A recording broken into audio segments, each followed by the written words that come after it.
আজকে সকালটা শুরু হয়েছে বৃষ্টি দিয়ে, আর এই বৃষ্টি অতিরিক্ত হওয়ার কারণে পুরো পরিবেশটা একদম ভেজা ভেজা হয়ে গিয়েছে।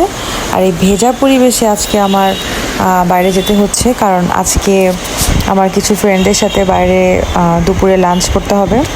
তো সেটার জন্য যেহেতু আগেই বলা ছিল, তো সেটার জন্য যেতে হচ্ছে। তো আমরা আজকে গিয়েছিলাম এই বৃষ্টির ভিতর কাচ্চি খেতে ধানমন্ডি স্টার কাবাব। তো এখন আমরা এই যে খাবার চলে এসেছে, একদম ভালো লাগছিল না যেতে, কারণ এত পরিমাণে বৃষ্টি বাইরে। তো এই খাবার চলে এসেছে, অ্যান্ড তারপর সাথে ছিল স্টার কাবাবের ফিরনি, অ্যান্ড ওদের যে স্পেশাল জিনিস সেটা হচ্ছে মাটির একটা পাত্রের ভিতর দই। এখন সবারই চলে এসেছে খাবার, এখন আমরা সবাই খাচ্ছি। অ্যান্ড খাওয়া দাওয়া করার পর সবাই মিলে একটা কেক কেটেছিলাম।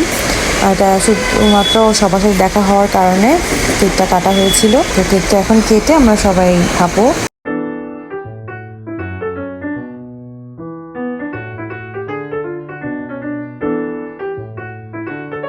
অ্যান্ড দেন যেহেতু প্রচুর পরিমাণে বৃষ্টি, তো আর দেরি না করে দেন উবার ডেকে আমরা চলে আসছি। বাইরে এত পরিমাণে বৃষ্টি যে গাড়ি থামাতে হয়েছিল।